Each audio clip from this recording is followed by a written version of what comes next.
Hi hello నమస్తే, నేను మీ శ్రీశాంతి. అంతా బాగున్నారు కదా? నేను కూడా చాలా చాలా బాగున్నాను. 2 రోజులుగా పెట్టిన వీడియోస్ మీ అందరికీ నచ్చినందుకు, మీరందరూ దాన్ని ఫాలో అయినందుకు, లైక్ చేసినందుకు, కామెంట్ చేసినందుకు చాలా చాలా సంతోషం. ఏదైనా జరగాలనుకోండి దేవుణ్ణి తలుచుకుంటాం, ఏదైనా జరగకూడదనుకోండి అది కూడా దేవుణ్ణి తలుచుకుంటాం.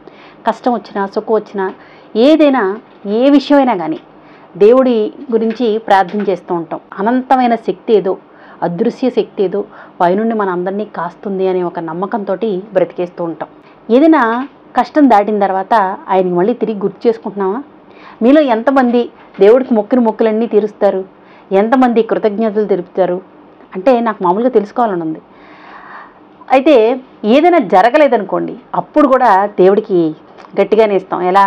నువ్వు లేవు, నీ మీద నాకు నమ్మకం ఈ రోజుతో పోయింది, నేను పూజ చేయను, నీకు ఎలాంటి ప్రసాదాలు ఏం పెట్టను, ఇక్కడ నుండి ఇవేళతో నీకు నాకు అన్నీ తెగిపోయినాయి, నేను నన్ను నమ్మనంటే నమ్మనని చాలా కరాఖండిగా చెప్పేస్తూ ఉంటాం. సరే, దేవుడు మనందరినీ పరీక్షిస్తున్నాడని ఎందుకు అనుకో? లేదంటే మన టైం వస్తుందని ఓపిక ఎందుకు పట్టాం? మనం మెయిన్గా మనకు లేనిది అంటూ ఏదైనా ఉంది అంటే అది ఓపిక లేకపోవడమే. ఆ ఓపిక లేకపోవడంతో మనకేం అసహనం ఫస్ట్ వస్తుంది, కోపం వస్తుంది, విసుగు వస్తుంది, చిరాకు వస్తుంది. దాన్ని ఎలా చూపించాలనేది కూడా తెలియదు మనకి. అందుకని పైన ఉన్నాడనే ఒక నమ్మకంతో ఆయన మీద చూపిస్తూ ఉంటాం. సంతోషం వచ్చినా అంతే, కోపం వచ్చినా అంతే, దుఃఖం వచ్చినా అంతే. పాపం ఆయనకు కూడా ఇంతమంది ఇంతలా మొరపెట్టుకుంటూ ఉంటుంటే ఆయనకి టైం కావాలి కదా, ఆయన కూడా వెయిట్ చేస్తాడు. నెమ్మదిగా చెప్పాల్సింది అనుకున్నది, చెయ్యాలనుకున్నది కాస్త వరుసగా మొదలుపెట్టి కాస్త టైం తీసుకుని చేస్తాడు. సరే, మనం ఆగం కదా. ఒక అతను ఫ్రెండ్స్ తోటి చాలా సరదాగా గడపాలని నిర్ణయించుకుని కొంతమంది ఫ్రెండ్స్తో కలిసి ఒక ఐలాండ్ వరకు ప్రయాణం మొదలుపెట్టారు. సముద్ర ప్రయాణం మంచిగా బోటు వెళ్తోంది.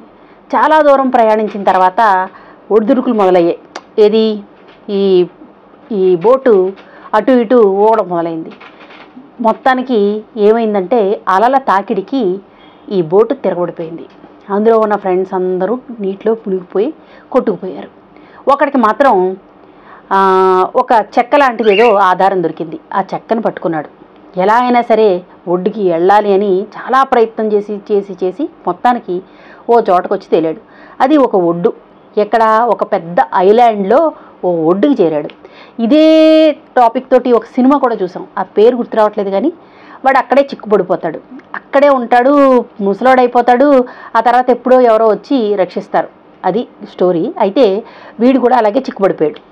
వెళ్ళాడు కానీ ఏం తినాలి, ఎలా బ్రతకాలి? ఒక్క మాట మాట్లాడుకోవడానికి కూడా జనం ఉంటారు కదా. ఏం చేయాలో అర్థం కాలే. మొత్తం అంతా తిరిగి చూస్తే పళ్ళు అవి దొరికాయి, ఆ చెట్లకున్నవి. అవన్నీ పీకు తెచ్చుకొని మొత్తానికైతే తిని ప్రాణం అయితే నిలబెట్టుకున్నాడు. సరే, ఎన్ని రోజులు ఆ చెట్ల కింద ఉంటాడు? వర్షం అది వస్తుంది కదా, కాలం గడిచిపోతూ ఉంది. వీడికి ఏం చేద్దాం? నిప్పు పుట్టించాడు. మొత్తానికి నిప్పు ఎలాగైతే పుట్టింది, రాడు రాసి ఆ నిప్పు వేసుకొని ఆ నిప్పులో ఆ చేపలు పట్టుకొని ఏదో తింటున్నాడు, బతుకుతున్నాడు మనిషి అయితే. ఆ ఆకు ఈ ఆకు తెచ్చి కర్రలన్నీ కట్టి మొత్తానికి ఒక చిన్న గుడిసెలా వేసుకున్నాడు. సరే, నన్నెవరూ రక్షించరు, నేను ఇక్కడే ఉండాలిక. దేవుడు ఇలా రాశాడు, నా కుటుంబాన్ని, నా స్నేహితుల్ని అందరినీ దూరం చేసేసాడు, నేను ఇంకా బ్రతికినా చచ్చినా ఒకటే అనుకుని ఫిక్స్ అయిపోయాడు. ఏదో బ్రతుకుతున్నాడు, బతకలేక. ఓ రోజు రాత్రి మంచి నిద్రలో ఉండగా ఏదో సెగ వేడిగా తగులుతున్నట్టు అనిపించింది. నిద్రలోంచి లేచి చూశాడు. తీరా చూస్తే పాకంతా అంటుకుపోతుంది. అయ్యి బాబోయ్, నా పాక అంటుకుపోతుందని గబా ఆర్పుదామని ఏమో పెట్టి ఆరుపుతాడు. చూసుకుని ఆ కాలిపోతున్న దాని దగ్గర పడి ఏడ్చాడు. దేవుడు, అసలు నువ్వు ఉన్నావా? నా ఫ్యామిలీని లాగేసుకున్నావు నాకు నుండి, నా ఫ్రెండ్స్ అందరూ చచ్చిపోయారు, నేను బతకాలా చావాలా అన్నట్టు ఏదో బతుకుతున్నాను.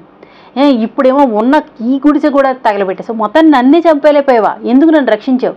నన్ను అప్పుడే వాళ్ళతో పాటు మునిగిపోయి ఉండుంటే ఈ గొడవ ఉండేది కాదు కదా, అసలు నువ్వు ఉన్నావా అని చెప్పి దేవుడి మీద పెద్ద పోట్లాడి పెట్టుకుని ఏడుస్తూ అక్కడే పడి నిద్రపోయాడు. తెల్లవారు లేచేటప్పటికి ఏదో పెద్ద సౌండ్ వినిపిస్తుంది. ఏంటి ఇంత పెద్ద సౌండ్ ఉన్నది ఏంటని అటు వెళ్ళి ఆ కళ్ళు తెరిచి చూసేటప్పటికి ఆ ఒడ్డుకి ఒక పెద్ద షిప్ వచ్చి ఆగింది.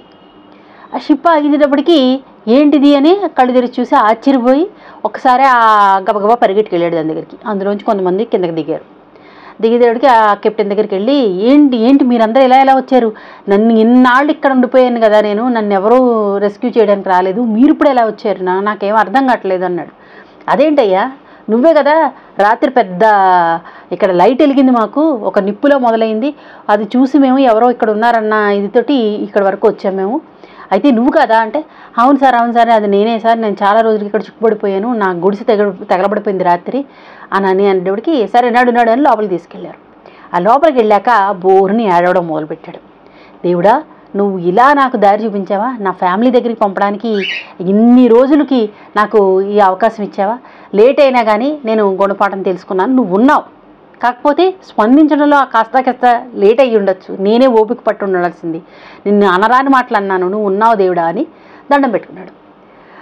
సరే హ్యాపీగా ఉన్నాడు ఫ్యామిలీతో, అంతా బాగానే ఉంది. మరి మనం ఈ ఓపిక ఎందుకు పట్టట్లేదు? ఏదైనా సరే దేవుడి విషయం పక్కన పెడితే మనకి ఓపిక ఎందుకు ఉండట్లేదు, హోప్ ఎందుకు వదిలేసుకుంటున్నాం, మనం ఎందుకు కష్టపడం? ఎక్కడో ఏదో జరగాలని చెప్పి ఎక్కడో ఉన్నాడో లేదో తెలియదే దేవుడి మీద ఎందుకు భారం వేస్తున్నాం? మనకెందుకు ఆ పట్టుదల, ఆ బింకం ఉండట్లేదు? వెంటనే ఆ హోప్ ఎందుకు వదిలేసుకుంటున్నాం? అలా కాకుండా మనమే ఎందుకు నేను ఇది చేయలేను అనుకుని కాస్త కష్టపడితే దేవుడి మీద ఆధారపడాల్సిన అవసరం ఏముంది? మనమే ఎందుకు చేసుకోలేం? ఒకసారి ఆలోచించండి. ఇలాంటి సందర్భాలు ప్రతి ఒక్కరికి ఉంటాయి. నాకు కూడా ఒకటి అలాగే ఎదురైంది. శ్రీశైలం వెళ్ళాం, అక్కడికి టిక్కెట్లు బుక్ చేసుకొని వెళ్ళాలని అనిపించింది తప్ప అక్కడ రూమ్స్ చూసుకోవాలన్న ఆలోచన రాలేదు. శ్రీశైలమే కదా, మనం వెళ్ళగానే దొరికేస్తాయి అన్న ధీమాలో వెళ్ళిపోయాం. తీరా చూస్తే అక్కడికి వెళ్ళాక రూమ్ లేదు. ఒక రోజు పాటు అంటే దగ్గర రోజులో సగం బయటే ఉండాల్సి వచ్చింది.